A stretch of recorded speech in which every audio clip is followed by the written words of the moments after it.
nesses dias de aniversário, além do nosso evento que tivemos lá em Cabo Frio, tivemos uma surpresa lá também, fizeram bolo, fizeram um monte de coisa, o negócio lá estava bom, não dava nem vontade de voltar. Mas, claro, voltamos à nossa realidade, e eu falei, eu vou fazer vou me dar um presente também, além do que me deram lá também. Vou trazer um amado irmão, um amigo, pastor querido. Este tem história, além da Nova Vida, também, tanto ele quanto a sua família, história nesse Brasil de evangelização. Hoje, conversando, nós vimos que o pai dele é que abriu a Assembleia de Deus do Amapá. Olha, que coisa maravilhosa. E está lá, assinado lá, coisa maravilhosa. E hoje está conosco o pastor Valmir Cohen. Já tivemos aí a oportunidade de estar na igreja dele, em Del Castilho. Olha, botaram uma imagem boa do senhor, né? Valmir Cohen, da igreja Fé para Tudo, em Del Castilho, está aqui conosco para participar desse momento de celebração, de louvor e o nosso culto habitual. Se você puder, vamos receber com carinho, com uma salva de palmas ao Senhor, pastor Valmir Cohen.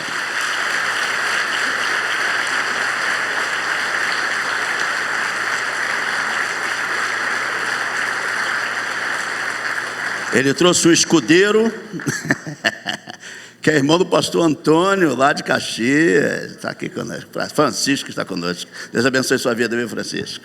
Amém. Meu querido, que bom. Obrigado. Extensão de Del Castilho, pode ficar à vontade. Amém, obrigado. Amém. Boa noite, meus irmãos. Que a graça e a paz do Senhor Jesus esteja no coração de todos. Essa é a primeira vez que eu venho aqui à Igreja de Nova Vida de Paciência. Eu passei uma vez na porta aqui para atender um outro expediente. Passei na porta da igreja, mas disse, mas que igreja linda, eu tenho que um dia ir lá. Aí nem sabia que era o pastor Evandro, né? Aí um dia lá o pastor lá do Jabur, né, promove um encontro nosso, pastor Luiz Alberto, e então aí o pastor Evandro me convida para estar aqui no dia do seu aniversário. Pastor Evandro, eu me sinto profundamente honrado, parabéns pelo dia de ontem, né, que foi ontem o seu aniversário, e louvado seja Deus pela sua vida, pelo seu ministério, justamente com a sua esposa, irmã Márcia, né, que o Senhor Jesus continue a abençoar o meu irmão, que continue com essa fidelidade à pregação do Evangelho. Eu falo isso em nome do meu antigamente, porque eu fui dos primeiros ao lado do bispo Roberto, quando a Nova Vida foi fundada. Nós cooperamos, eu trabalhei 27 anos como pastor, desde o início da Nova Vida. Eu fui ordenado em 11 de julho de 65, lá em Bom Sucesso, e eu estou no grupo ali dos primeiros pastores. Eu sou o quarto pastor, 3 antes de mim, eu sou o quarto, os 3 já faleceram, e estou eu vivo aqui, eu sou sobrevivente dessa velha guarda aí, e a gente acompanha essa história desde o início. Eu não conheço os novos, os pastores mais novos, mas os pastores mais antigos são meus companheiros, e a gente estamos juntos aí. Eu quero louvar a Deus, e acredito eu que o bispo Roberto iria saltar de alegria se pudesse entrar aqui e ver essa igreja maravilhosa, feita aqui com muito carinho, dirigida com muito carinho pelo pastor Evandro. Glória a Deus, louvado seja o nome do Senhor pelo dia de hoje, por esse aniversário e por essa igreja maravilhosa plantada neste lugar. Eu sei que são anos de trabalho, pastor. Eu imagino, eu tive o privilégio de abrir algumas igrejas, e eu sei como é que a gente luta desde o primeiro dia, a batalha de ganhar um por um, batalhar, né, para segurar as pessoas, manter as pessoas perto do Senhor. Isso é uma batalha tremenda. Eu já venho aí, eu estou com 54 anos nessa batalha do ministério. Eu tenho 82 anos. Viu? Aí, quer dizer, Estamos nessa guerra aí, e eu não vou me jubilar não, gente. Não vou me aposentar não. Eu vou ficar até o fim. Aleluia, para a glória de Deus. Aleluia. Eu tenho uma frase. Quem tem que ganhar os aplausos é o pastor Evandro, que está aniversariando, mas de qualquer modo eu transfiro essa alegria dos irmãos para o Senhor Jesus, que Ele é que nos sustenta. Pastor, eu sou da turma que a gente diz assim, eu vou morrer no púlpito.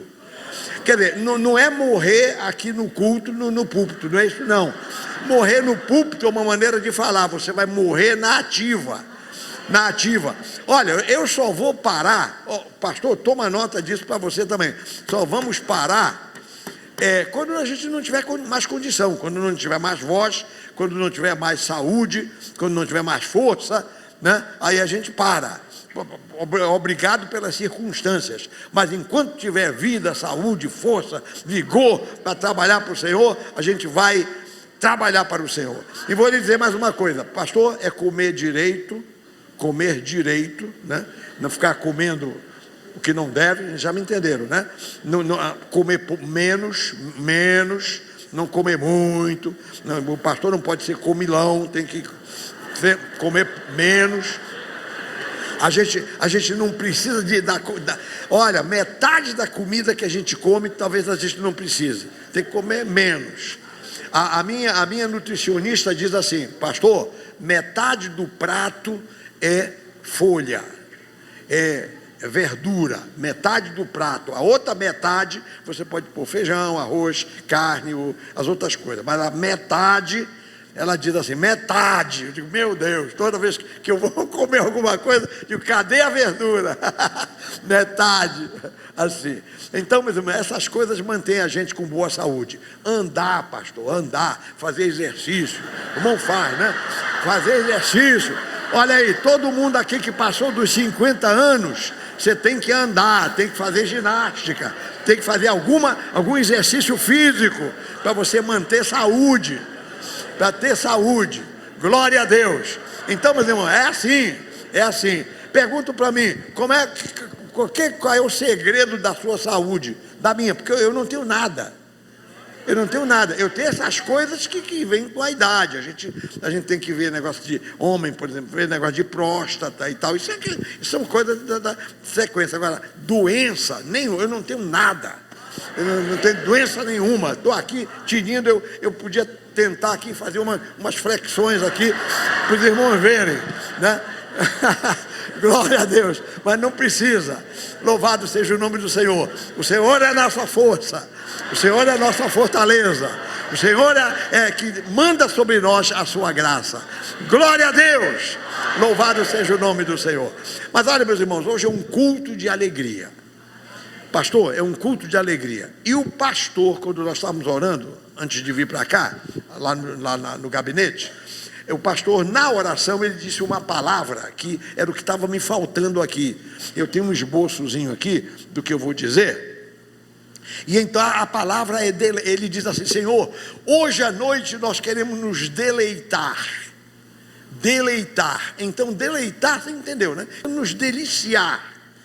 Aí eu disse, meu Deus, era a palavra que estava faltando, porque é o seguinte: mensagem, quando o pastor vai pregar, a mensagem pode ser evangelística, para ganhar pecadores, pode ser mensagens de edificação para os irmãos, né? Pode ser mensagem de estudo, de ensinamento. Então tem uns assuntos assim que a gente divide as mensagens. Hoje não é nada disso. Hoje, o que Deus pôs no meu coração é uma mensagem de júbilo, uma mensagem de deleite. E eu orei ao Senhor: Senhor, olha, nós vamos meditar em umas coisas hoje à noite, e eu quero, Senhor amado, que a tua alegria invada o nosso coração, a igreja seja invadida por uma onda de alegria do Espírito Santo. Glória a Deus. A gente vai meditar numa coisa, sabe o que, meus irmãos? A Bíblia diz, tem um texto ali, acho que é Romanos, que diz assim: aquilo que o olho não viu, que o ouvido não ouviu, que não passou pela mente do homem, isso é o que Deus tem preparado para aqueles que o amam. Então a gente vai nesse caminho aí. Aí depois tem outro texto onde Paulo diz assim: em todas estas coisas, porém, somos mais que vencedores por meio daquele que nos amou. Então, nós somos vencedores. Nós estamos do lado que vai ganhar. Aliás, que já ganhou, que ganha sempre. Então, nós somos vencedores. E o meu assunto, se eu pudesse dar um título, seria esse: promessas aos vencedores. Promessa, pastor, promessa para mim, promessa para você. E é nisso que consiste o regozijo que eu estou falando, o deleite. Vamos nos deleitar, meus irmãos, na palavra de Deus. Abra a sua Bíblia, olha só. Primeiro esse texto que eu já citei, Romanos 8:37. Romanos 8:37. Costuma projetar o versículo? Se quiser projetar o versículo, pode. A minha versão aqui é Almeida atualizada. É isso aí? Atualizada, ok. Então, diz aqui Romanos 8:37. Em todas estas coisas, porém, somos mais que vencedores, por meio daquele que nos amou. Então, somos vencedores. Aí, o Senhor Jesus, no livro do Apocalipse, ele dá promessas para os vencedores. E eu estive meditando nessas promessas. Pastor, eu nunca preguei sobre isso. Esse aqui é inédito, foi fruto de uma meditação neste final de semana. Então, eu estava olhando ali, coisa maravilhosa. Eu sei das promessas, eu cito de vez em quando um versículo ou outro, mas assim, arrumar para a gente meditar sobre essas promessas aos vencedores. Essa é a primeira vez que eu estou fazendo. Então, olha, meus irmãos, vamos começar da seguinte maneira. Olha só, vamos para Apocalipse capítulo 2, versículo 7.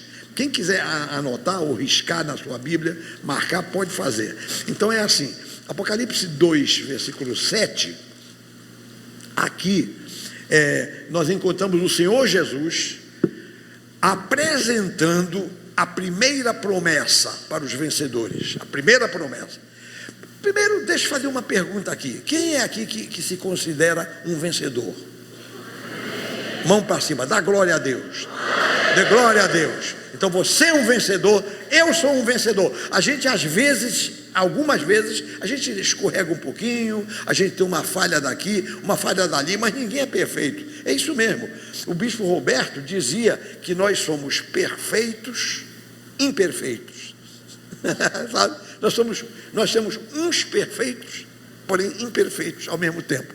Quer dizer, somos imperfeitos buscando a perfeição, ou perfeitos que podem uma hora qualquer apresentar uma pequenina imperfeição, porém pela fé nós vamos avante e no fim somos mais que vencedores. Glória a Deus. Então somos todos aqui vencedores. Olha, vamos nos deleitar nas promessas para os vencedores. Primeira promessa para você e para mim. Apocalipse 2, 7. Jesus diz o seguinte: quem tem ouvidos, ouça o que o Espírito diz às igrejas. Ao vencedor, dar-lhe-ei que se alimente da árvore da vida que se encontra no paraíso de Deus. Então, o Senhor promete para nós que nós vamos nos alimentar da árvore da vida. Então, rapidamente, aqui a igreja, eu sei que a igreja estuda a Bíblia, os meus irmãos conhecem o assunto, pode ser que tenha um ou outro que conheça menos, mas você vai conhecer hoje. Então é assim, árvore da vida, a primeira informação que a gente tem é quando Deus criou o homem, Adão e Eva, e colocou o casal no jardim do Éden. E aí Deus colocou no meio daquela floresta lá, ele colocou duas árvores, a árvore do conhecimento do bem e do mal, que ele disse, não toca nela. E foi essa árvore que ocasionou o pecado, porque o casal desobedeceu, comeram da árvore e foram expulsos do jardim do Éden, e a humanidade toda passou a condição de pecadores diante de Deus. Bom, essa primeira árvore. A outra árvore é a árvore da vida. Provavelmente, se Adão e Eva não tivessem pecado, mais tarde possivelmente Deus iria permitir que eles comessem da árvore da vida. Mas como eles pecaram, aí Deus colocou querubins no caminho da árvore da vida para que o casal não comesse da árvore da vida. Porque eu entendo que se Adão e Eva comessem da árvore da vida sendo pecadores, como eles acabaram de pecar, né? Então eles seriam eternamente pecadores e não teriam chance de salvação. Mas o nosso Deus é misericordioso, colocou querubins com espadas inflamadas, e então eles não se aproximaram da árvore da vida. E aí, então, essa primeira informação que a gente tem da árvore da vida: quem comer dessa árvore vive eternamente. É o que se depreende do texto, porque é a árvore da vida, quer dizer, da vida eterna. Agora, a outra referência bíblica sobre árvore da vida é ali no Apocalipse mesmo, aqui. Apocalipse, veja aqui no capítulo 22, aqui fala da Jerusalém celeste. Queridos, vamos começar a nos deleitar com essas coisas, né? Todo mundo, Bíblia, abre a Bíblia para lá, para cá. Quem não tem a Bíblia, olha no painel que poderá ser colocado o texto. Aqui, Apocalipse 22, versículo 2. Aqui fala da Jerusalém celestial, a cidade de Deus. Então diz que no meio da praça da cidade da Jerusalém celestial, de uma e outra margem do rio, está a árvore da vida, que produz 12 frutos, dando o seu fruto de mês em mês, e as folhas da árvore são para a cura das nações. A pergunta é essa: primeiro, lá no céu vai ter árvore? Bem, eu vou esperar para ver se isso aqui é simbólico ou se é literal. Não tem problema, não se preocupe. Eu prefiro admitir que tenha árvore lá no céu, porque diz que tem a Jerusalém celestial. Se a Jerusalém celestial existe, a árvore está lá dentro dela. Então a árvore existe. Então essa árvore, de qualquer maneira, lá no céu, existindo ou não existindo, ela fala da vida eterna. O que foi que Jesus disse? Deus amou o mundo de tal maneira que deu seu Filho unigênito, para que todo o que nele crê não pereça, mas tenha a vida eterna. Então a vida eterna vem por Jesus. Na verdade, a árvore da vida é uma figura de Jesus. Então quem se chega para Jesus viverá eternamente. Aleluia. Quem comer dessa árvore, né, nunca mais terá fome, porque essa árvore preenche a pessoa e concede à pessoa vida eterna. Bom, aí o Senhor, então, a promessa é essa. Ele está dizendo que o vencedor, ao vencedor lhe será dado que se alimente da árvore da vida. Quer dizer, eu posso depreender que nós iremos para o céu. Quem é que crê que nós vamos para o céu? Todo mundo, né? Glória a Deus. Nós iremos. O nosso futuro não é essa terra, não. Essa terra vai passar pelo fogo. Essa terra tem muita coisa que vai acontecer aí. Agora, o crente em Jesus, pastor, nós cremos no arrebatamento. Cremos ou não cremos? Cremos. Vai ter o arrebatamento da igreja. A igreja vai ser arrebatada. E nós vamos ser levados para essa Jerusalém. E quando chegar lá, nós vamos comer da árvore da vida. Então, essa é a primeira promessa para os vencedores. Glória a Deus. Obrigado, Senhor, porque Tu vais me levar lá para o céu. E hoje, que eu vivo pela fé, eu não como nada, não estou comendo nada, muito mal, digamos assim, de uma forma figurada. Quando eu participo da ceia, eu me alimento do Senhor, né, o pão e o vinho, que fala do corpo e do sangue do Senhor. Então há um mistério na ceia, que não sei explicar como, mas o crente que participa da ceia, ele se alimenta. O crente que desaparece da igreja e não participa mais da ceia, esse vai secar, não vai ficar aí subnutrido, desnutrido, né? Mas o crente que se alimenta da ceia, ele é fortalecido. O crente que participa da ceia é alimentado. Glória a Deus. Então, pronto. Mas de qualquer forma isso é figurativo. Quando chegar lá, será real. Eu vou chegar lá e vou comer da árvore da vida. Primeira promessa para os vencedores. Glória a Deus. Quem está feliz e alegre, diga amém. Glória a Deus. Glória a Deus. Segunda promessa, vamos andar. Aqui na carta a Esmirna, aqui capítulo 2, versículo 11. Olha o que diz aqui. A segunda promessa.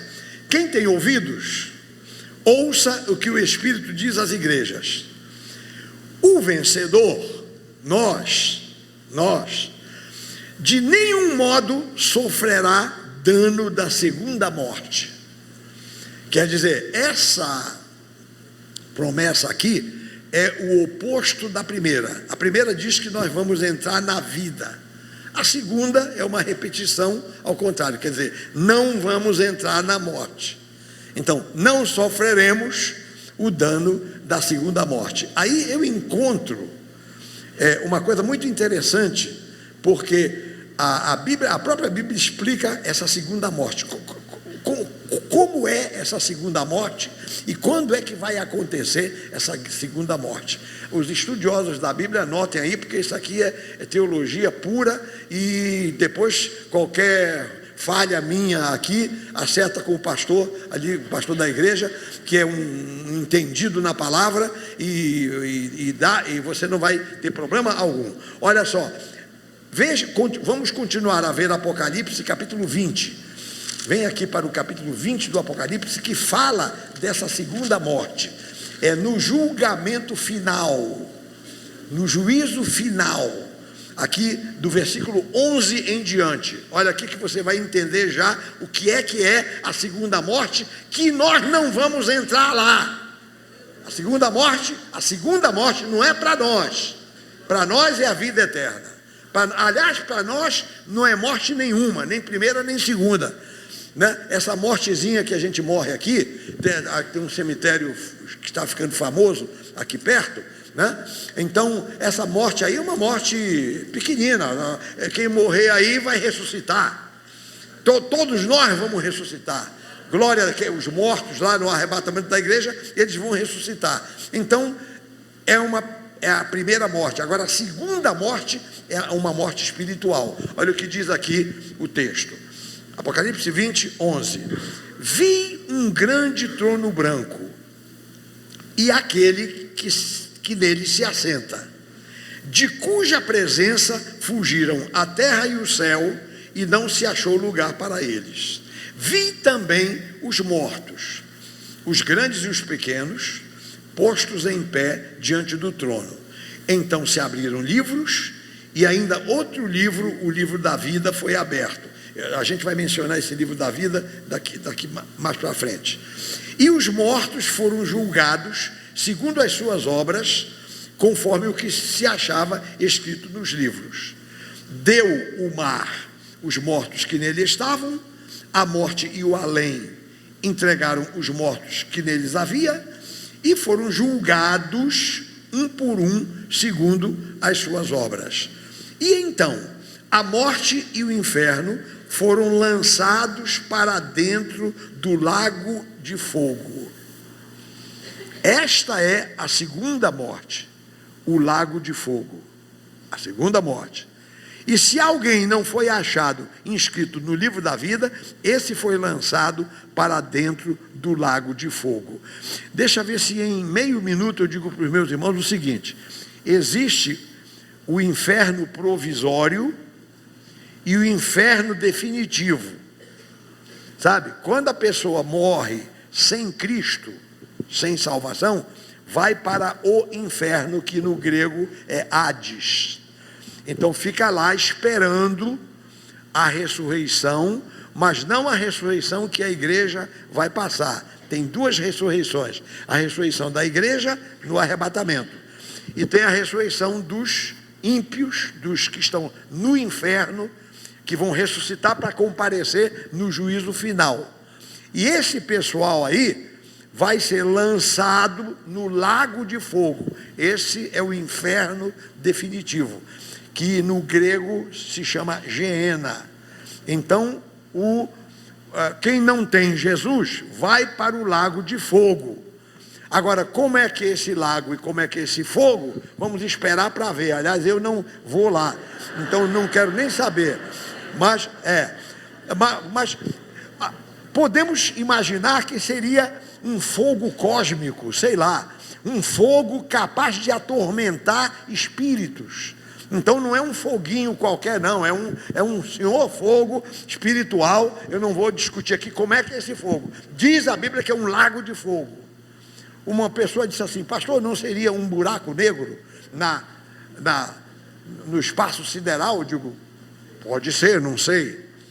Eu sei só dizer que esse lago de fogo é fogo de Deus, capaz de atormentar o diabo e os espíritos, enfim, as almas, capaz de atormentar seres espirituais. Por isso que fala em lago de fogo, a segunda morte, que tem também uma outra interpretação. A gente diz que segunda morte é a separação eterna do homem de Deus. Quer dizer, a pessoa recusou Jesus, não aceita Jesus, não quer saber das coisas de Deus. Então, não quer saber? Então você vai viver nesse estado. Deus também não quer saber de você. Vá lá para o lago de fogo, que é a separação eterna de Deus. Aí fica para sempre lá. Então, eu não me interessa saber como é que é esse lago de fogo. Então, se é lago de fogo, eu estou gracejando com os meus irmãos aqui.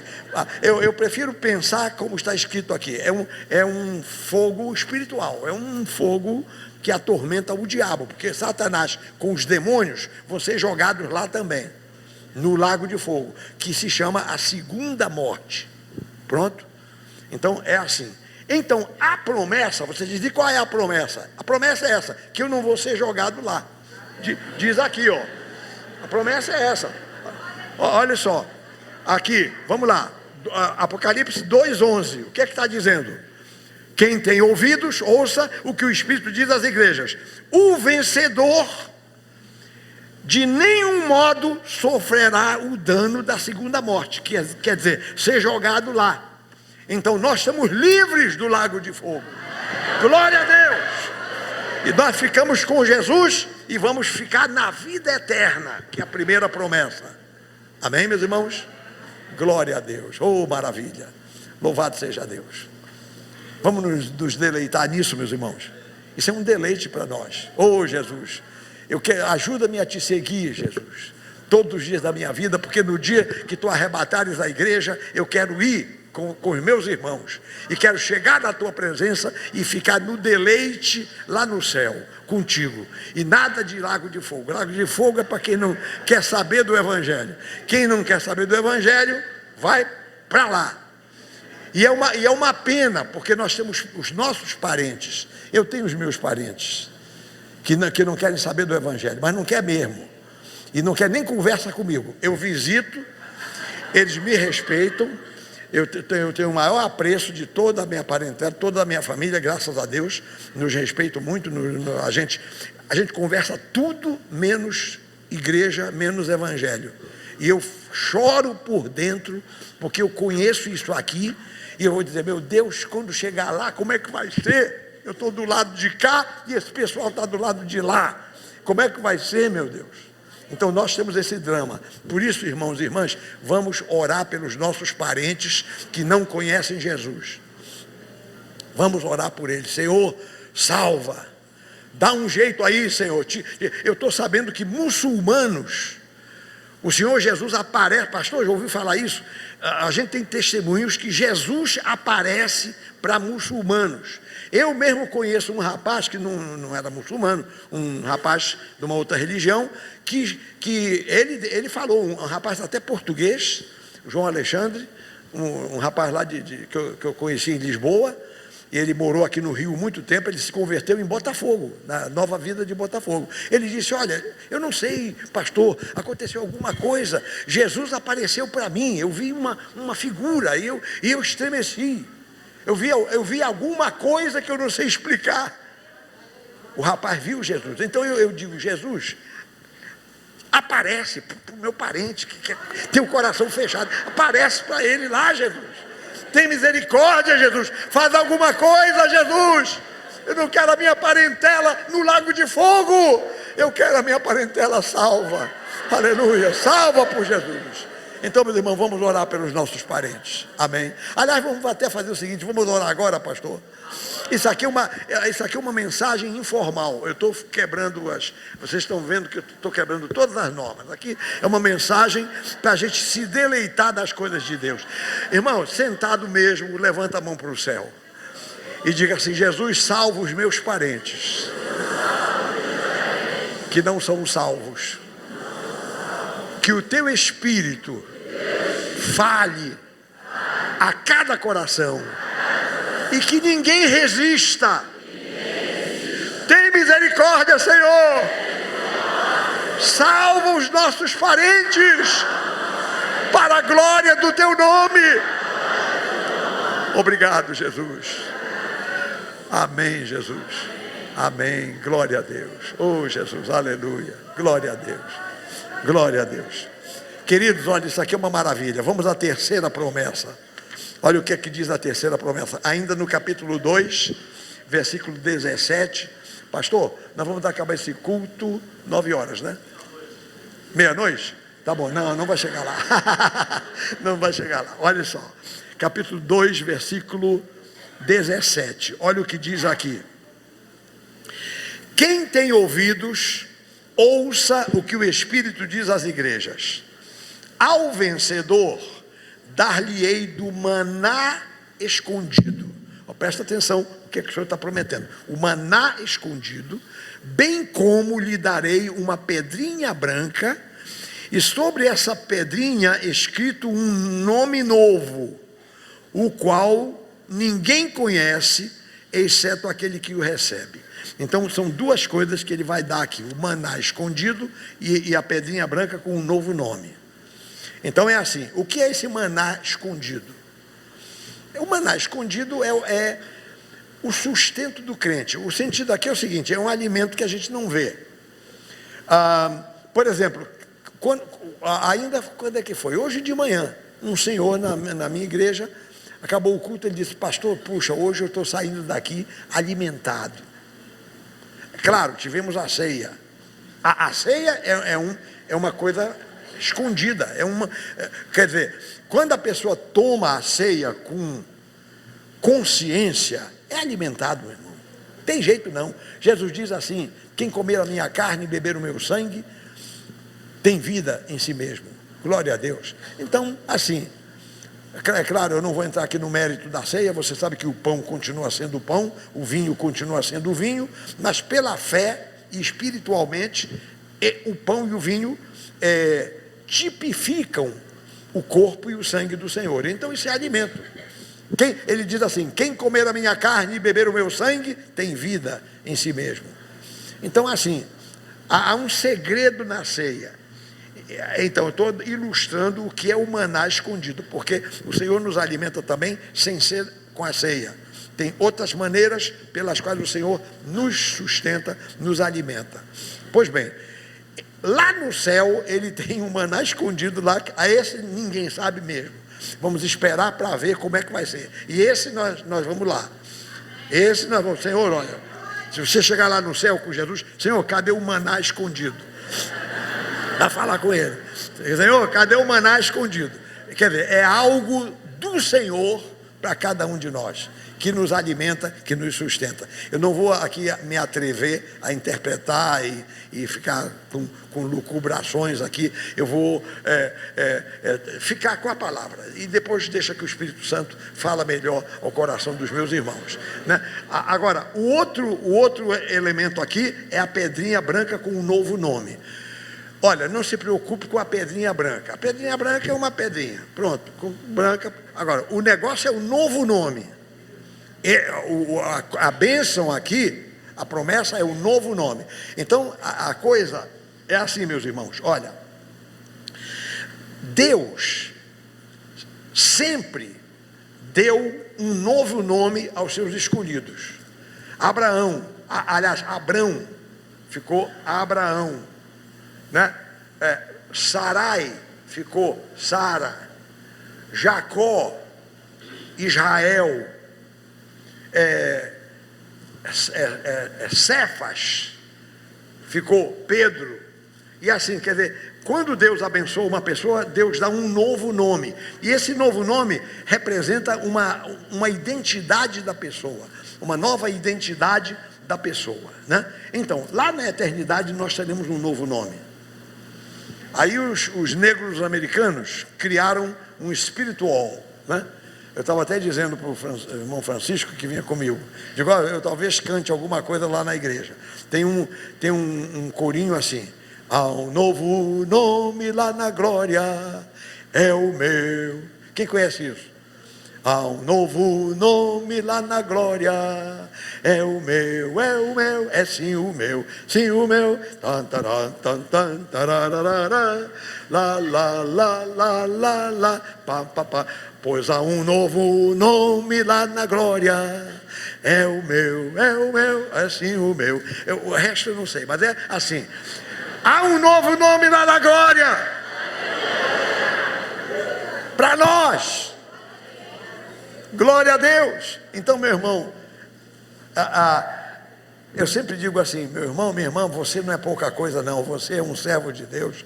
Você, meu irmão, pode ser a pessoa mais humilde da igreja, a pessoa mais, aparentemente, que não tem assim muita expressão na igreja. Você, meu irmão, minha irmã, é uma pessoa preciosa para o Senhor. Pode ser que talvez na estrutura da igreja, por isso ou por aquilo, você não tenha muito talento, você não é muito olhado e tal, mas para o Senhor você é olhado, você é uma pessoa especial, você vai ter um novo nome lá no céu. Aleluia, um novo nome lá na glória. Então aqui pronto, tem esta promessa dupla aqui, que é a terceira promessa. Está vendo como é bom a gente meditar nas coisas do Senhor? Então você vai em casa hoje, antes de dormir, reler isso aqui. Você pega as cartas e onde estiver aqueles versículos ali que diz assim: quem tem ouvidos ouça o que o Espírito diz às igrejas. Ao vencedor, isso. Você vai recapitular lá na sua casa hoje à noite, antes de dormir. Olha, vamos ver aqui a quarta promessa. A quarta promessa. Essa quarta promessa também é dupla. Está aqui no capítulo 2, versículos de 26 em diante. Diz assim: ao vencedor que guardar até ao fim as minhas obras, eu lhe darei autoridade sobre as nações, e com cetro de ferro as regerá, e as reduzirá a pedaços, como se fossem objetos de barro. E assim como também eu recebi de meu Pai, dar-lhe-ei ainda a estrela da manhã.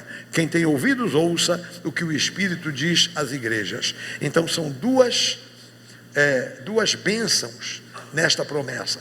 Então Jesus, ele vai nos dar autoridade sobre as nações. O que quer dizer isso? O que quer dizer isso? Quer dizer, meus irmãos, não sei se os irmãos se lembram, ali em Mateus capítulo 19, Pedro perguntou assim: Senhor, nós abandonamos tudo e te seguimos, o que vai acontecer conosco?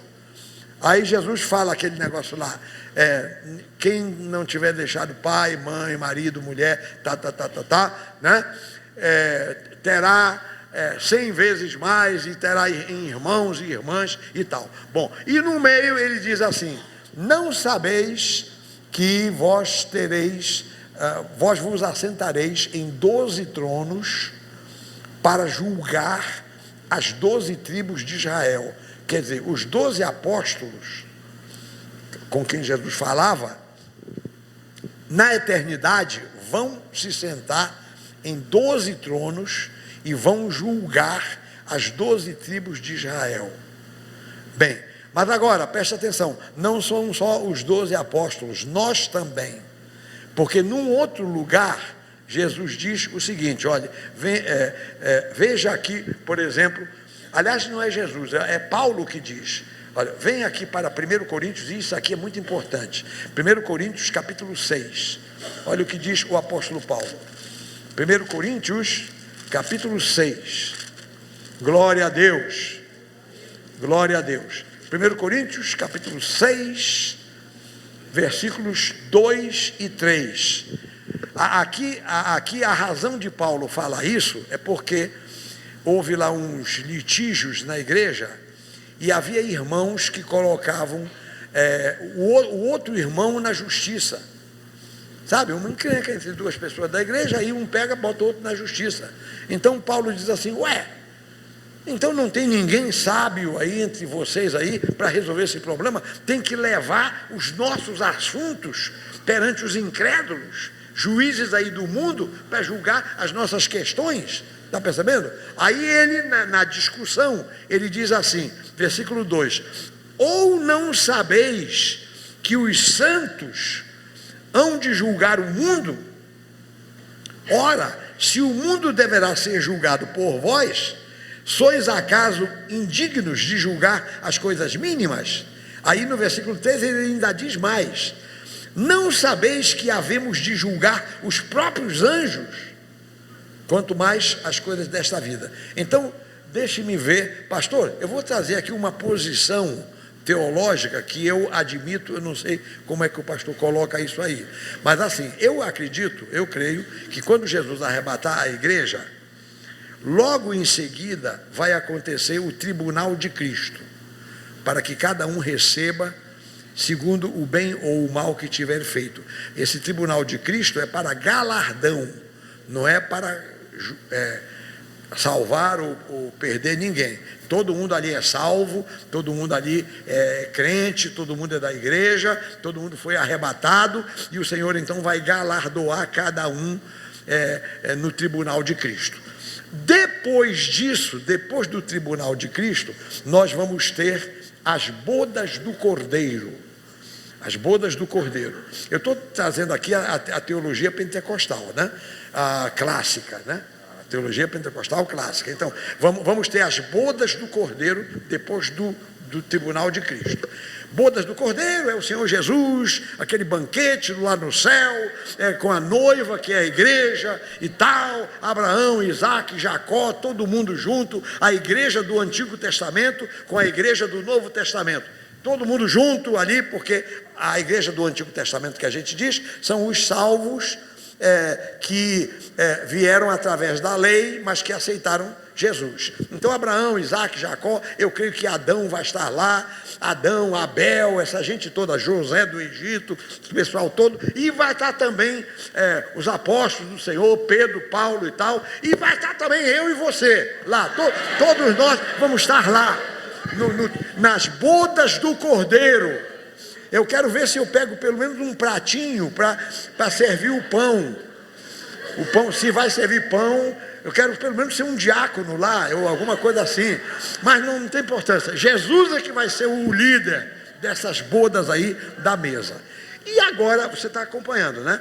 Arrebatamento, depois tribunal de Cristo, depois bodas do Cordeiro, e depois, aí, quando terminar as bodas do Cordeiro, vem o julgamento final, é o nosso Deus, aquele ali que eu li ainda agora, no capítulo 22, que é o Senhor sentado no trono e julgando a todos ali, e então os livros escritos, e tem o livro da vida e tal. O meu velho pai dizia o seguinte, que nessa hora, depois que acabar as bodas do Cordeiro, quando o nosso pai vai julgar o diabo e os demônios e os anjos que pecaram, e vai julgar tudo, que é o juízo final. Então meu pai dizia assim, que Jesus vai chegar lá e a gente vai ficar atrás de Jesus. Jesus na frente, Jesus vai dizer, eis aqui meu Deus e meu Pai, os filhos que tu me deste. Então atrás de Jesus. Pois é. E aí nós vamos também sentar em tronos. E o que é que a gente vai fazer?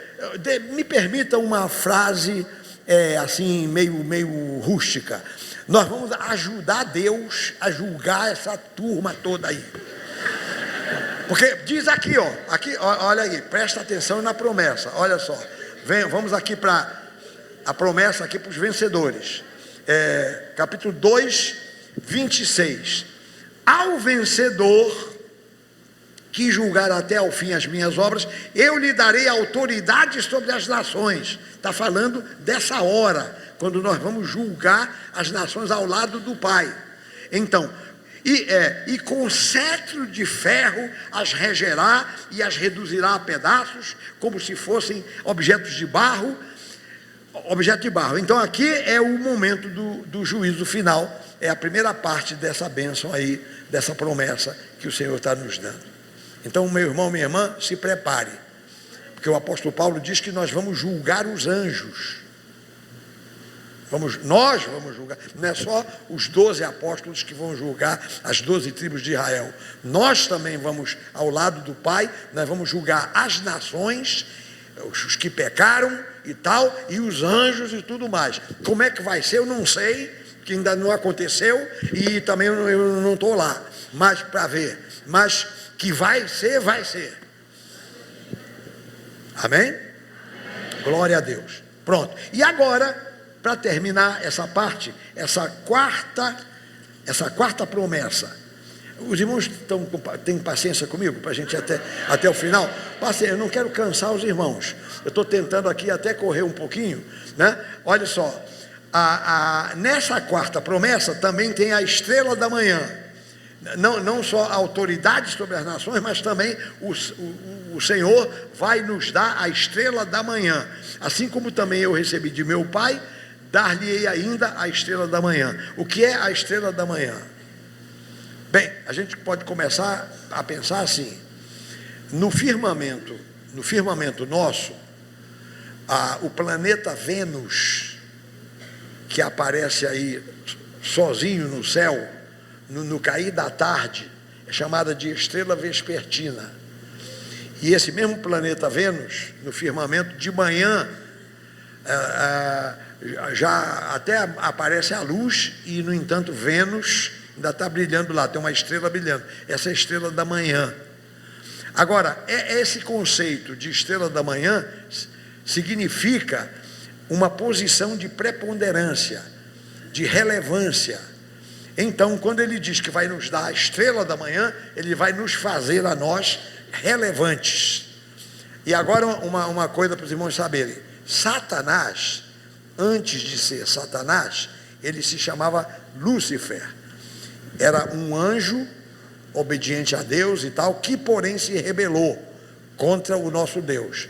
Então ele era chamado também de estrela da manhã, o Lúcifer, antes de se rebelar. Ele está lá, a gente vê na Bíblia, em alguns lugares, referência a Lúcifer, antes de se rebelar contra Deus, que era também chamado estrela da manhã. Só que esse sujeito perdeu a preponderância, o Lúcifer. Agora, Jesus também é chamado a estrela da manhã. E nós vamos ser também chamados estrelas da manhã, ou vamos receber essa graduação de estrelas da manhã. Quer dizer, vamos ocupar uma posição preponderante, uma posição relevante no campo espiritual. Amém, meus irmãos? Olha, você vai para casa hoje à noite, você vai lembrar essa mensagem, está sendo gravada. Quem quiser, pega a gravação, porque isso aqui são pérolas, meus irmãos. Pastores não andam falando muito sobre isso, porque não tem tempo. É a primeira vez que eu estou pregando sobre isso. A gente comenta assim, en passant, né? Mas assim, parar para pensar nas promessas aos vencedores, eu mesmo, é a primeira vez. Eu já estou com 54 anos de ministério, e eu nunca me detive nisso. Eu já preguei em outros aspectos, mas isso assim, dessa forma, é a primeira vez. Então, glória a Deus, porque sempre tem uma primeira vez, e a igreja aqui de paciência está tendo paciência comigo, para a gente meditar numa coisa dessa. Para a glória de Deus, vocês não vão esquecer a noite de hoje, aniversário do pastor e as promessas aos vencedores. Glória a Deus, glória a Deus. Vamos aqui à quinta promessa. Só tem mais 5, 6, 7, só tem mais 3, vai ser rápido, creio eu, né? Então vamos lá, capítulo 3, versículo 5 é a quinta promessa. Diz assim, capítulo 3, versículo 5: o vencedor será assim chamado, o vencedor será assim vestido de vestiduras brancas, e de modo nenhum apagarei o seu nome do livro da vida. Pelo contrário, confessarei o seu nome diante de meu Pai e diante dos seus anjos. Quem tem ouvidos, ouça o que o Espírito diz às igrejas. Glória a Deus. Olha, esta promessa aqui contém 3 coisas: vestiduras brancas, livro da vida e confissão dos nossos nomes diante do Pai. Então, acho que é fácil compreender isso aqui.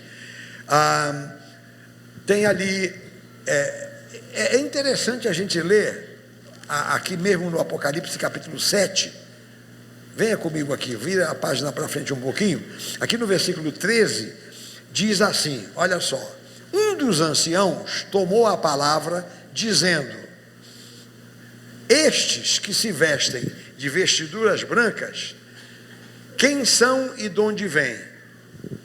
Respondi-lhe: meu Senhor, tu o sabes. Ele então me disse: são estes os que vêm da grande tribulação, lavaram suas vestiduras e as alvejaram no sangue do Cordeiro. Quer dizer, o sangue de Jesus tem poder para purificar as nossas vestiduras. A vestidura é um símbolo da vida da pessoa, né? Então nós vamos ganhar, quando a pessoa se converte, muda. Então, no sentido espiritual, figurado, a pessoa recebe vestiduras brancas, né? As vestiduras brancas da salvação. E agora, para complementar isso, aqui na primeira carta de João, capítulo 1, versículo 7, primeira carta de João 1 e 7, o apóstolo diz assim: se porém andarmos na luz, como ele está na luz, mantemos comunhão uns com os outros, e o sangue de Jesus, seu Filho, nos purifica de todo o pecado. Glória a Deus. As nossas vestiduras, que antes estavam manchadas pelos pecados, elas são lavadas no sangue de Jesus e são tornadas vestiduras brancas. Glória a Deus. Então, essas vestiduras brancas também nós vestimos, interessante, nós vestimos desde agora, mas lá no céu vai ter a complementação. Então, veja aqui, essa palavra, né? Portanto, onde é que estamos? Aqui em Apocalipse, capítulo 3, versículo 5. O vencedor será assim vestido de vestiduras brancas, não só lá no céu, mas aqui nesta vida, nesta terra também. Nós já temos em espírito as vestiduras brancas. Agora, diz aqui: de modo nenhum apagarei o seu nome do livro da vida. Então tem o livro da vida. Aliás, tem um hinozinho dos batistas, a Igreja Batista canta isso: foi escrito no céu, não, foi escrito por ti o meu nome no céu, em o livro da vida, foi escrito por ti. Quem é que conhece isso? Quem é batista ou foi batista, né?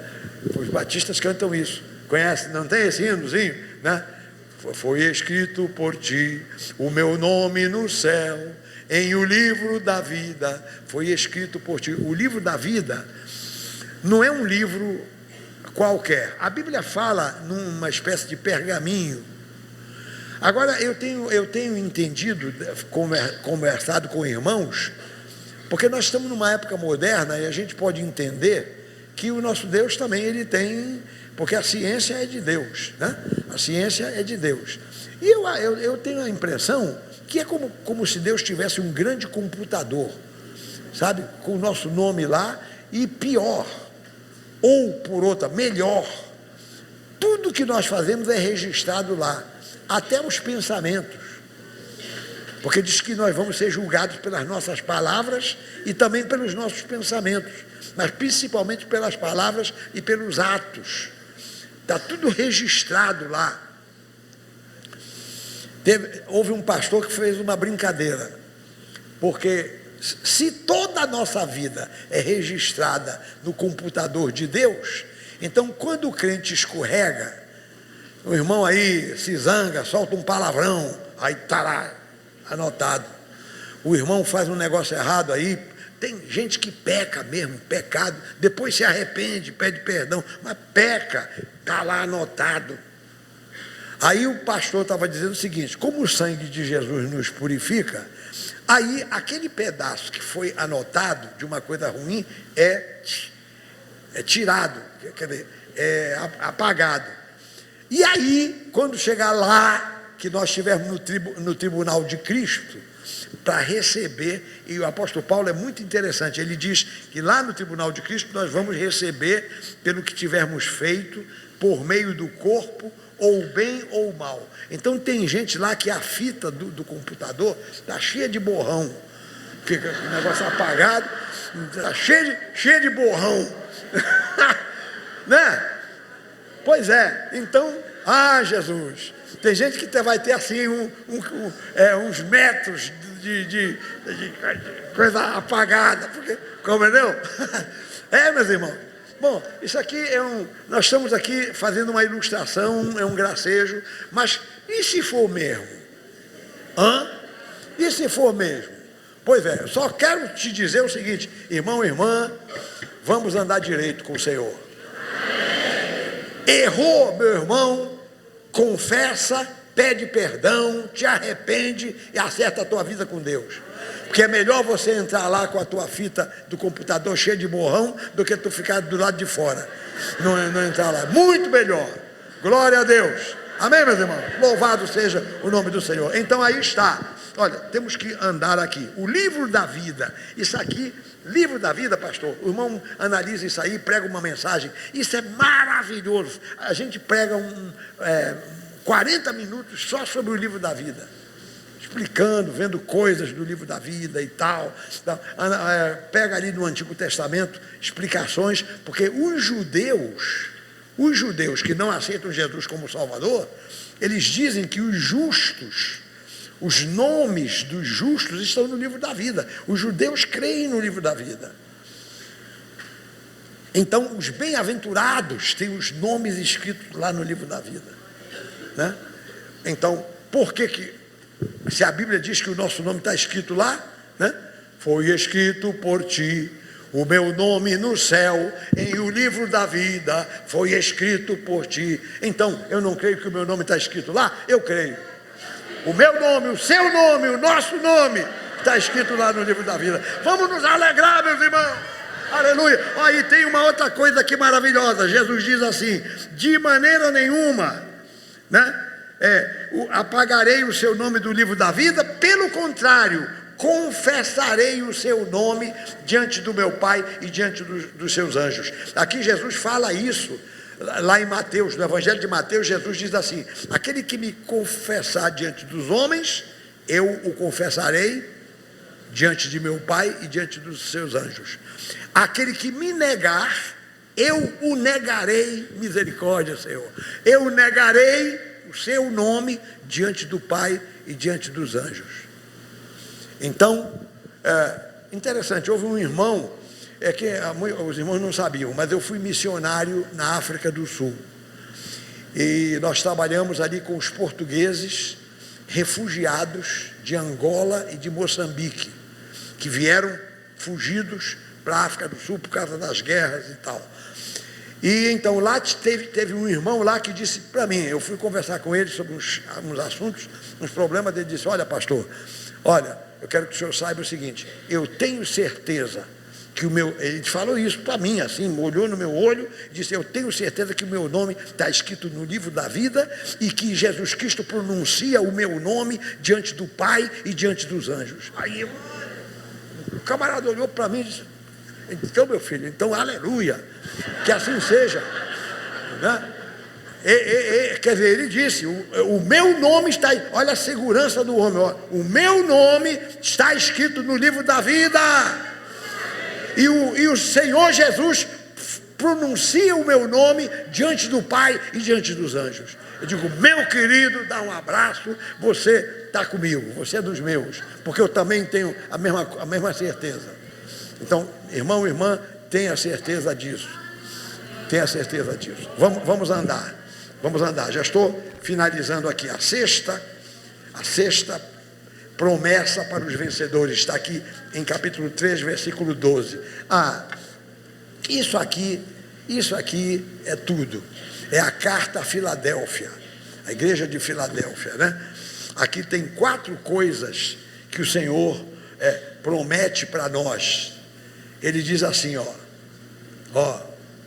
versículo 8, onde é que está? Capítulo 3, versículo 8.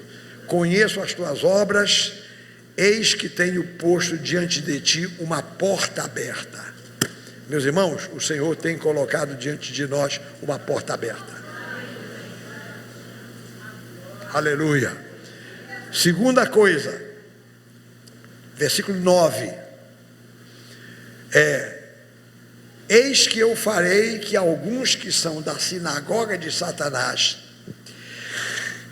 desses que a si mesmos se declaram judeus e não são, mas mentem, eis que os farei vir e prostrar-se aos teus pés e conhecer que eu te amei. A gente não está querendo se vingar de ninguém, não. Não é questão da gente querer se vingar, mas que o Senhor Jesus muitas vezes humilha quem se levanta contra nós, ele humilha. Então, essa é uma promessa que está aqui. Está aqui, está aqui. Eles vão se prostrar diante de nós, né? Aqui, e conhecer que o Senhor nos ama. Tá? Terceira coisa que está aqui, versículo 10. Porque guardaste a palavra da minha perseverança, também eu te guardarei da hora da provação que há de vir sobre o mundo inteiro. Então, aqui tem aspectos aqui teológicos, escatológicos, porque tribulação sempre houve no mundo e está havendo, e aqui no Brasil, graças a Deus, a gente não tem exatamente uma tribulação, mas tem povos por aí onde se prega o evangelho que os crentes sofrem, Coreia do Norte, China, Arábia Saudita, esses países da chamada janela 1040, que é proibido ser crente, é proibido ser cristão. Quem tem Bíblia em casa e a polícia descobre, é preso. Tá? Há lugares por aí que já estão na tribulação, já estão em tribulação. Nós aqui não temos esse tipo de coisa, graças a Deus. Mas pastor, há uma certa unanimidade entre os intérpretes aí. Eles creem que antes do arrebatamento da igreja haverá uma certa perseguição aí para todo mundo, uma tribulação. De qualquer forma, diz aqui a palavra que o Senhor promete que nós seremos livres dessa grande tribulação. Diz aqui, porque guardaste, versículo 10, porque guardaste a palavra da minha perseverança, também eu te guardarei da hora da provação que há de vir sobre o mundo inteiro, para experimentar os que habitam sobre a terra. A próxima bênção está aqui. Venho sem demora, conserva o que tens. Pastor, deixa uma sugestão para o meu irmão.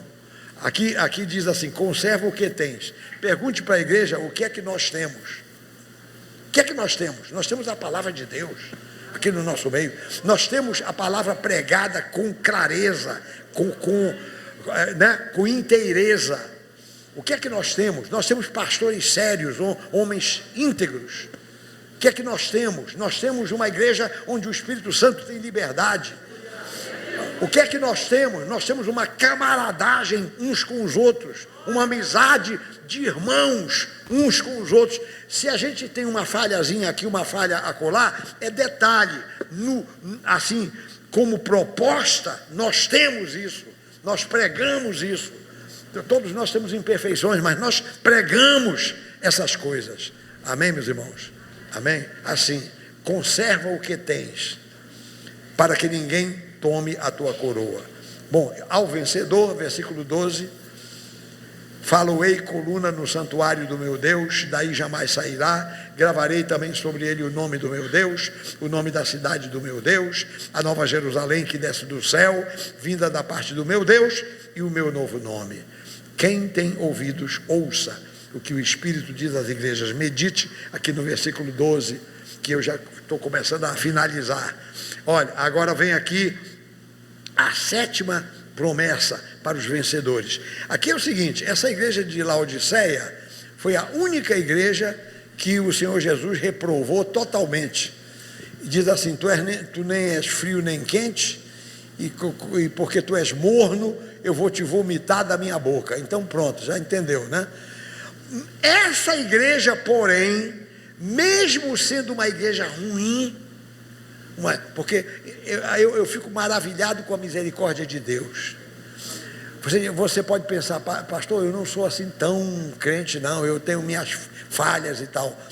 Não se preocupe não, o nosso Deus é maior que as tuas falhas, o nosso Deus é maior que as nossas falhas.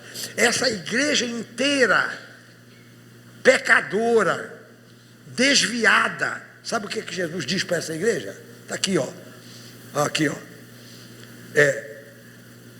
Versículo 20 e 21, nós estamos lendo o capítulo 3, e diz assim: eis que estou à porta e bato. Quer dizer, essa igreja toda ruim ainda tinha chance. Jesus diz assim, ó: eis que estou à porta e bato, se alguém ouvir a minha voz e abrir a porta, entrarei em sua casa e cearei com ele e ele comigo. Quer dizer, Jesus abre os braços para esse pessoal ruim, que não era nem carne nem peixe, não, entendeu? Um pessoal terrível, pessoal. Jesus diz: ó, tu não és nem frio nem quente, eu vou te vomitar da minha boca, né? Esse pessoal tinha a chance. Olha aqui, versículo 21. Essa promessa aqui é maior do que qualquer outra. Eu estive avaliando aqui essas promessas aos vencedores. A promessa mais rica, mais poderosa, mais relevante foi dada para a pior igreja. Para a pior igreja. Olha só: ao vencedor dar-lhe-ei sentar-se comigo no meu trono, assim como também eu venci e me sentei com meu Pai no seu trono. Quem tem ouvidos, ouça o que o Espírito diz às igrejas. Presta atenção. Para a igreja X, o Senhor diz assim: olha, eu vou te dar a estrela da manhã. Para a outra igreja, ele diz: olha, eu vou te dar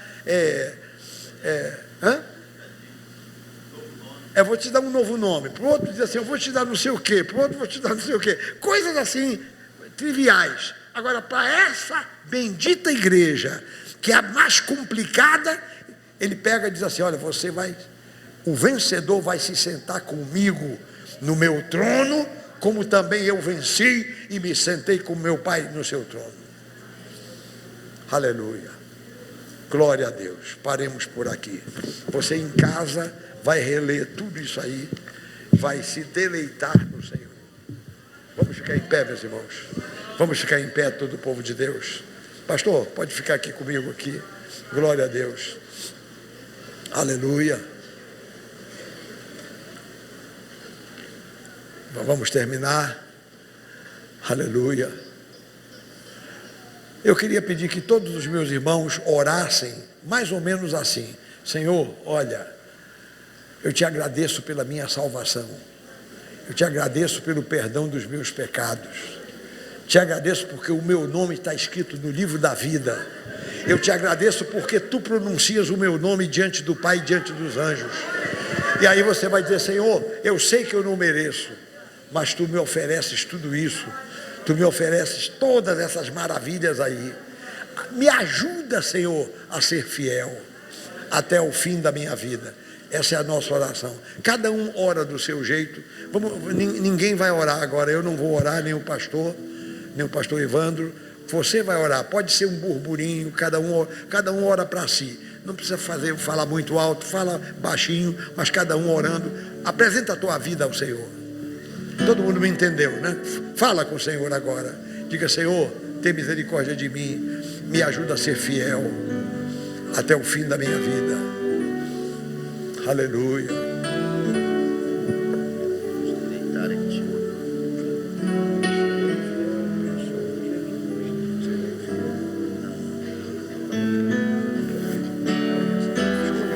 Sobre a fidelidade.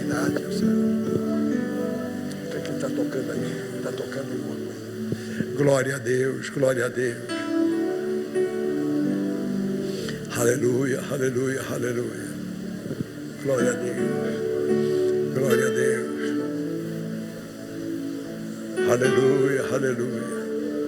Pai, ouve a oração do teu povo.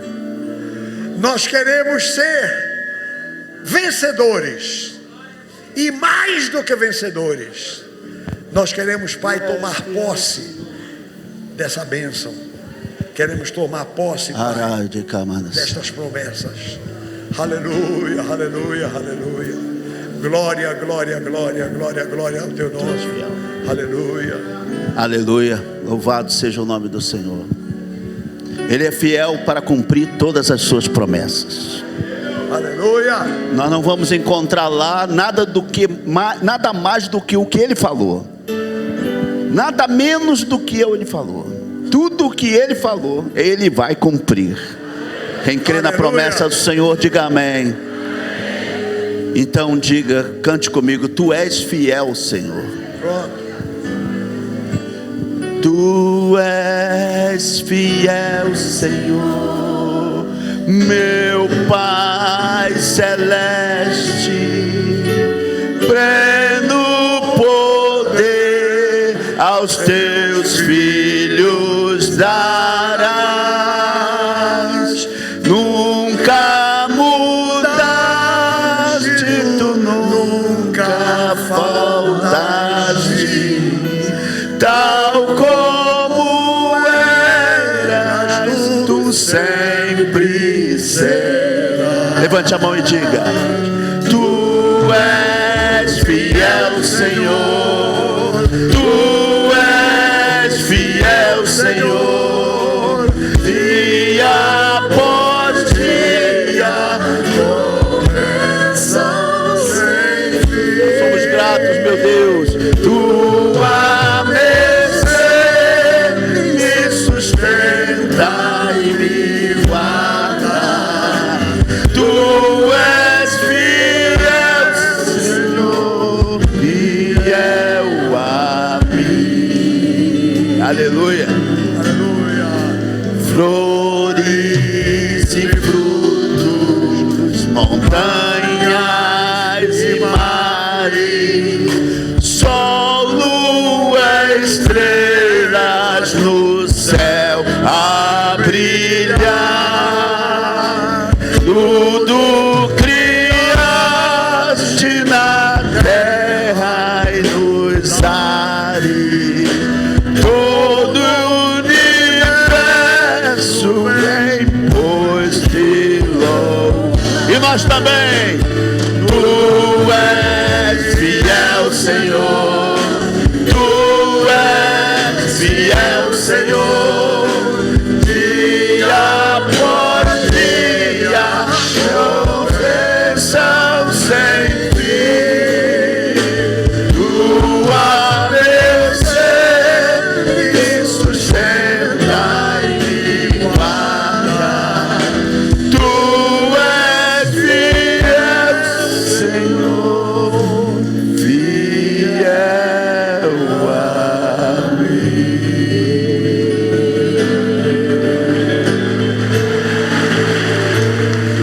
Vou cantar uma frase.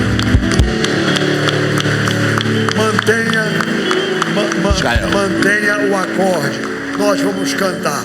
Ajuda-me a ser fiel. Aleluia. Essa música. Ajuda-me a ser fiel. Agora é a minha vez. Ele é fiel. Agora eu tenho que ser fiel. Então, ajuda-me a ser fiel. Isso é letra e música do pastor Valmir Cohen aqui na hora. É letra e música minha aqui. Ajuda-me a ser fiel. Eu quero ser fiel. Eu quero entrar na glória, Senhor. Eu quero o cumprimento dessas promessas, Senhor. Eu quero tomar posse. Ajuda-me a ser fiel. Aleluia. Ao vencedor dar-lhe-ei a chave da vida. Dar-lhe-ei a vida eterna. Olha, amados, nos deleitamos hoje nas Escrituras, nos deleitamos nas promessas, nos deleitamos nas coisas que o céu tem preparado para aqueles que confessam o seu nome. Então, você que ouviu as sagradas letras, você que ouviu a palavra de Deus, é hora de dizer: Senhor, eu também quero ser fiel, eu também quero estar dentro dessas promessas, eu também quero receber por herança aquilo que o Senhor tem preparado para os seus. Você não pode se desviar, você não pode ficar longe da palavra de Deus, da igreja. Você não pode ficar longe das promessas. Encarne na sua vida uma vida que Cristo espera que você encarne. A vida dele em você. Eis que estou à porta, disse ele. Você, eu sou pecador, mas eis que estou à porta e bato. Quem abrir a porta, eu entrarei e cearei com ele. Que promessa maravilhosa de nos levar para a eternidade. Que promessa maravilhosa de botar fim à separação entre nós e o nosso Deus. Deus quer nos unir de novo. Deus está te chamando. Deus me chamou. Deus chamou o pastor. Deus tem um convite para você. Entrega o seu caminho ao Senhor. Confia nele e o mais ele fará. Fará sair a tua justiça como o sol do meio-dia. Ele pode resgatar a tua vida e tua casa. Quem crê nele, ainda que esteja morto, viverá. Porque as promessas é de vida e não de morte. Morte são para aqueles que se apartam dele. Você quer voltar para Cristo? Quer entregar seu caminho ao Senhor? Quer dizer para ele: Senhor, eu quero sair daqui te dando importância, eu quero te dar primazia, eu quero voltar para ti. Você sente que é hoje? Sente que é agora? Sentiu que depois de todas essas coisas, que a igreja já se deleita, porque ela sabe, ela tem certeza de que todas essas promessas são para ela, para a noiva. Você não pode ficar fora desse casamento. Amém. O casamento também teve um alvo: alcançar você, porque ele quer transformá-lo e transformá-la numa noiva de Cristo. Você gostaria? Então, onde você estiver, sim, eu quero. Só levantar sua mão onde você estiver, que eu vou orar por você junto com o pastor e pedir a Deus que marque a tua vida para a eternidade. Você gostaria? Quer voltar para Cristo? É só levantar a mão e eu oro por você. Não? Todos nós aqui já somos noiva de Cristo? Todos nós aqui já temos certeza da salvação? Então você pode ter consciência de que há um novo cântico em nossa boca? Levante a mão. Aleluia, aleluia, aleluia.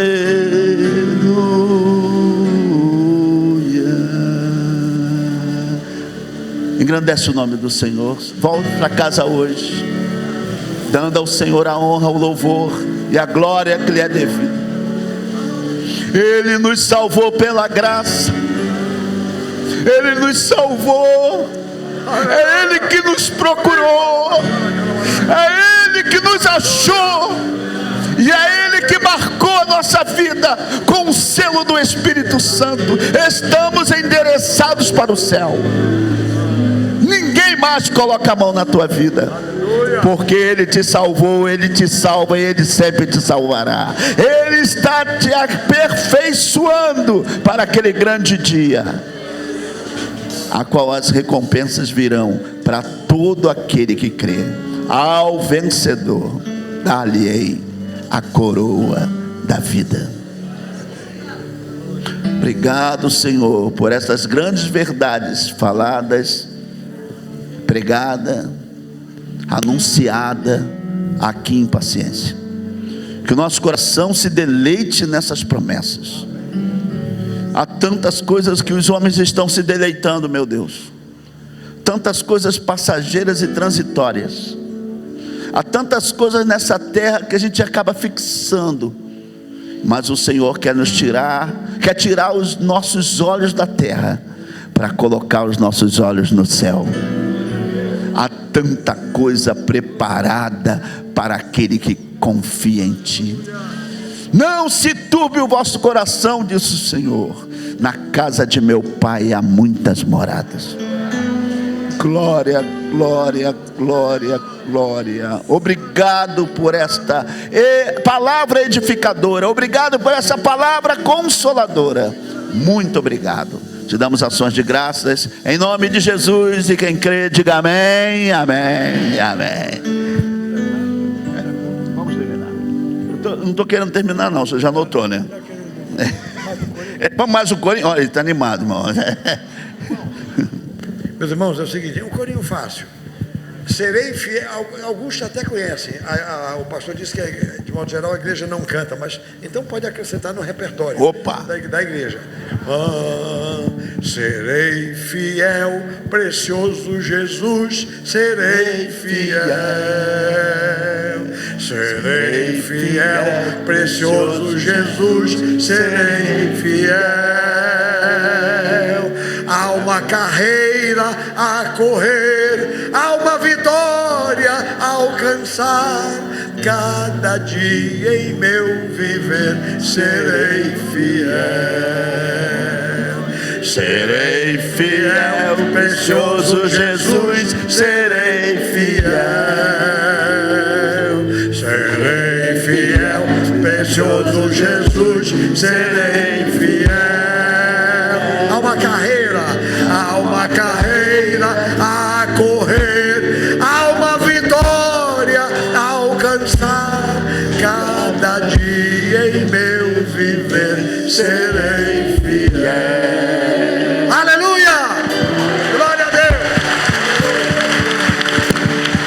Ser fiel até a morte. Obrigado, meu querido. Um pouquinho. Queremos agradecer. Olha, fomos abençoadíssimos hoje. Quem gostou, diga amém. O bom de um pregador não é só o que ele prega, é quem ele traz. E ele trouxe a presença do Cristo aqui. Porque há muitos pregadores, mas quem traz o pregador da mensagem, porque nós somos só anunciadores, instrumentos, somos aqueles que falam por Deus, mas não falam além do que Deus quer que fale. Deus fala, Deus dá ao pregador a capacidade de falar por ele, as palavras dele.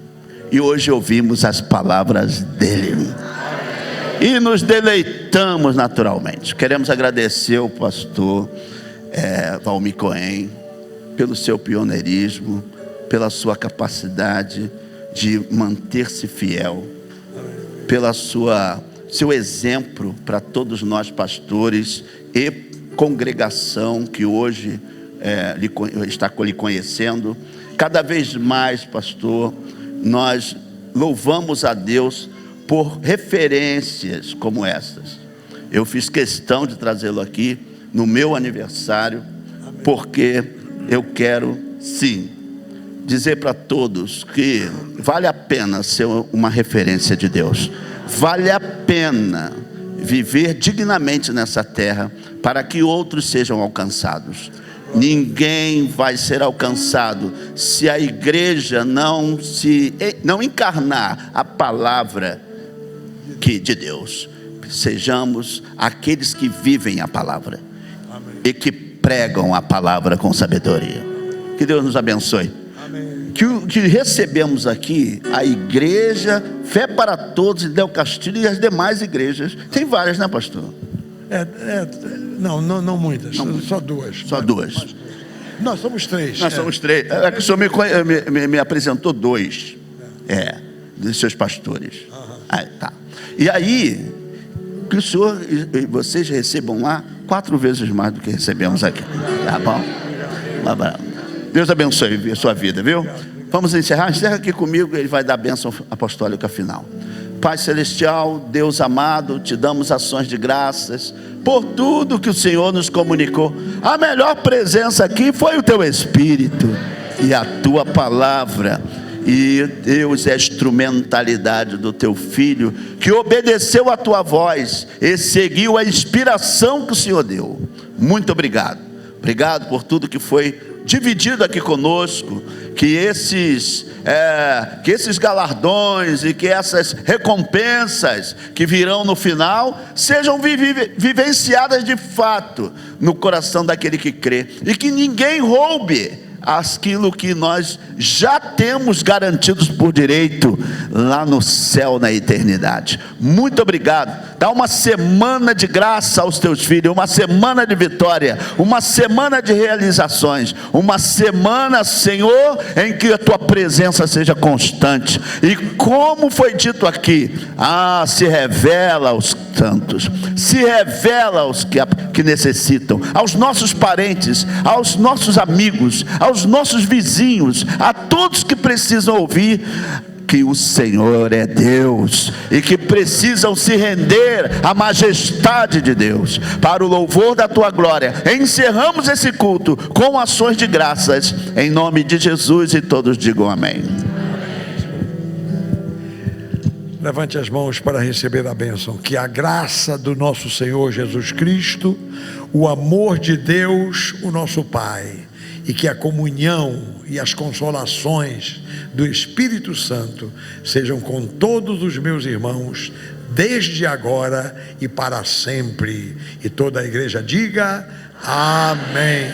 Glória a Deus. Amém. Pode sentar e agradecer. Próximo encontro é quarta-feira. E não deixe de vir aqui dar um abraço no pastor Valmir Cohen. Que Deus abençoe rica e abundantemente.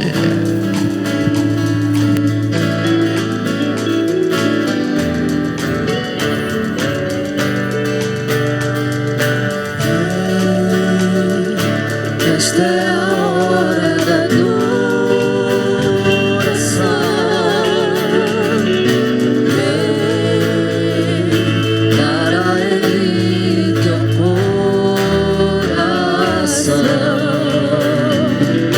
Vem assim como estás, Pai.